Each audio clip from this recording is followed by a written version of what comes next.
Hello friends, आज हम जो मेडिको लीगल केस के बारे में बात करेंगे।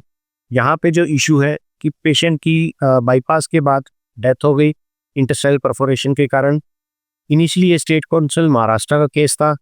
रिसेंटली नेशनल कमीशन ने 22 जुलाई को इस पे अपना फाइनल वर्डिक्ट दिया है। कंप्लेनर ने कहा कि ब्रेथलेसनेस होने के कारण पेशेंट की ट्रेडमिल टेस्ट कराया गया जिसमें वो पॉजिटिव था, तो ओपोनेंट के हॉस्पिटल में चले गए।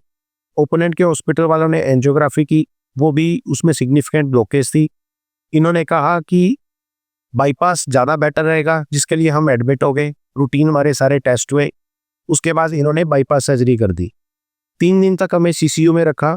जब सीसीयू से बाहर इन्होंने निकाला, पेशेंट थोड़ा अनकंफर्टेबल था, लेकिन इन्होंने ओरल कुछ कुछ चालू कर दिया, पीने की चीज़ें प्लस सेमी सॉलिड्स। उसके बाद पेशेंट को एकदम से कार्डियक अरेस्ट हो गया। कार्डियक अरेस्ट इन्होंने सीपीआर किया, पेशेंट को रिवाइव कर दिया। उसके बाद इन्होंने पेशेंट को कई दिन वेंटिलेटर पे रखा, इंटेस्टाइनल पैरालिसिस हो गया। और उसके बाद इंटेस्टाइन में एक रेंट भी हो गया, जिसको इन्होंने टाइमली डायग्नोज नहीं किया और डिलेड डायग्नोसिस रहा, जिसके कारण बाद में पेशेंट की डेथ भी हो गई। उसके बाद जब ये ट्रीटमेंट करते रहे, हफ्ते बाद दोबारा एक कार्डियक अरेस्ट हुआ, इन्होंने सक्सेसफुली उसको रिवाइव कर दिया। उसके बाद इन्होंने टेस्ट कराए जो बहुत डिलेड थे, उसमें पता लगा हाथ फटी हुई है। इन्होंने हाथ का ऑपरेशन किया, लेकिन ऑपरेशन करने के बाद चौथे दिन पेशेंट को सेप्टिसीमिया हो गया। फॉल्टी इन्होंने ऑपरेशन किया, इसलिए सेप्टिसीमिया हुआ। और फाइनली ऑपरेशन के लगभग 1 हफ्ते बाद दोबारा पेशेंट को कार्डियक अरेस्ट हुआ और इस टाइम पेशेंट नहीं बच पाया। तो जो कुछ भी हुआ नेग्लिजेंस के कारण हुआ, नहीं तो सीएवीजी वाले पेशेंट में कार्डियक अरेस्ट या इंटेस्टाइनल प्रॉब्लम होना पॉसिबल ही नहीं है। और इन्होंने नेग्लिजेंट मानते हुए कंपनसेशन डिमांड की। डिफेंस में डॉक्टर्स ने कहा कि हमने पूरा पेशेंट का पूरा ध्यान रखा है, कहीं पे कोई भी लैकुना नहीं हुआ। सीएबीजी की एक इंडिकेशन थी, इसलिए सीएबीजी किया गया। उसके बाद उसको आईसीयू में रखा गया और आईसीयू में हर 8 घंटे बाद डॉक्टर्स की ड्यूटी होती है। तो प्रॉपरली हमने पेशेंट को देखा है। जब भी इसको अब्डोमिनल एक्सटेंशन हुई, प्रॉपर सर्जन के अंडर इसका ट्रीटमेंट चला है। और जैसा ये कह रहा है कि अल्ट्रासाउंड या एक्सरे या सीटी स्कैन कुछ भी नहीं कराया, तो हमने अल्ट्रासाउंड भी टाइमली किया है और इसके बार बार इन्वेस्टिगेशन की। जैसे ही इंटेस्टाइनल परफोरेशन डिटेक्ट हुई, हमने इमीडिएटली पेशेंट को ऑपरेट कर दिया है। कई बार इसको कार्डियक अरेस्ट भी हुआ है। तो जो कुछ भी हमने किया है पूरा एज पर लिटरेचर किया है। इन्होंने लिटरेचर भी प्रोड्यूस किया, जिसमें यह था कि सीएबीजी वाले पेशेंट्स में इंटेस्टाइनल कॉम्प्लिकेशन होने की पॉसिबिलिटी बहुत हाई होती है और उन केसेस में मोर्टेलिटी भी बहुत ज़्यादा हाई होती है। हर टाइम ये डॉक्टर की निगरानी में रहे, तो इसलिए कहीं पे भी हॉस्पिटल या डॉक्टर ने कोई नेग्लिजेंस नहीं की, इसलिए केस को खारिज किया जाए। जब ये केस स्टेट कमीशन में चला, तो स्टेट कमीशन ने ऑब्जर्व किया कि कार्डियोलॉजिस्ट को सर्जिकल कॉम्प्लिकेशन के लिए ब्लेम नहीं किया जा सकता। उसके अलावा जो कंप्लेनेंट है वो किसी भी तरीके से प्रूव नहीं कर रहा कि उसका केस कैसे सही है या कंप्लेनेंट ने कैसे गलती की।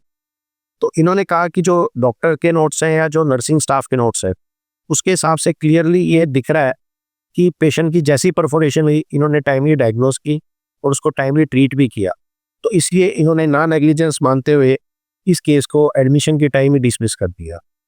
एग्रीव्ड होके पेशेंट पार्टी ने नेशनल कमीशन में ये केस लगाया कि एक तो प्रॉपर सीएबीजी के बाद कंसेंट नहीं लिया गया, कैसे सिंपल सीएबीजी के बाद डेथ हो सकती है, वो भी एक इंटेस्टाइनल परफोरेशन से। तो स्टेट कमीशन ने यहाँ गलती की है। उसके अलावा कोई भी मेडिकल ओपिनियन नहीं लेगी और स्टेट कमीशन ने सुनने का मौका भी नहीं दिया। एडमिशन पे हमें इस केस को कैंसिल कर दिया। तो इसलिए इन्होंने नेशनल कमीशन में केस लगाया। जब ये केस नेशनल कमीशन में चला, केस चलते हुए जो कंप्लेनेंट थी उसकी डेथ होगी, जो पेशेंट की वाइफ थी। उसके बाद पेशेंट के जो अटेंडेंट्स थे, मतलब उनके जो बच्चे थे, उन्होंने इस केस को परस्यू किया। इनिशियली थोड़े टाइम के लिए उन्होंने अपील डाली कि इस केस को पेंडिंग में रखा जाए। बाद में इन्होंने इस केस को फिर परस्यू किया आफ्टर लॉन्ग टाइम। तो उसमें इन्होंने जो कोर्ट ने नोटिस किया ये था कि मेडिकल ओपिनियन आप कह रहे हो वो पॉसिबल नहीं है 15-16 साल बाद इस केसेस में, क्योंकि ऑलरेडी ये केस बहुत लंबे टाइम तक पेंडिंग रह गया।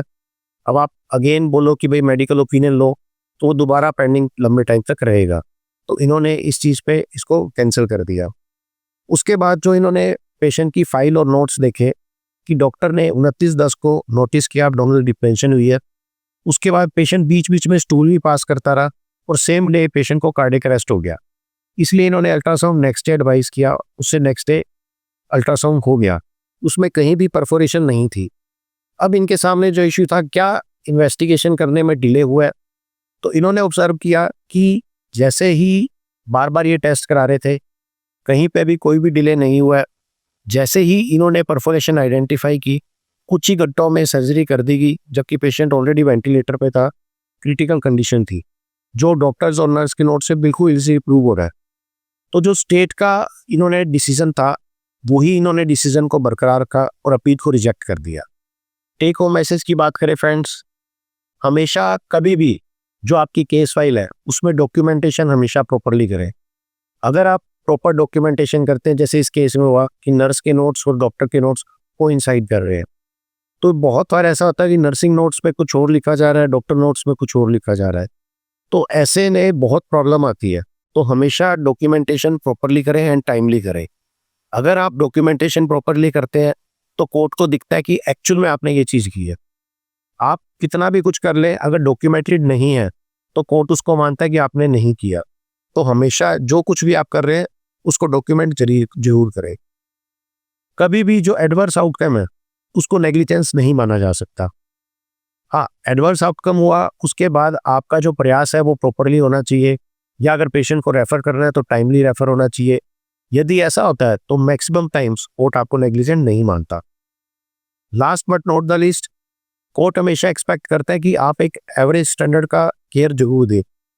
कोर्ट ये नहीं एक्सपेक्ट करता आप बहुत ज़्यादा हाई एंड का केयर दे या बहुत ज़्यादा लो एंड का केयर दे।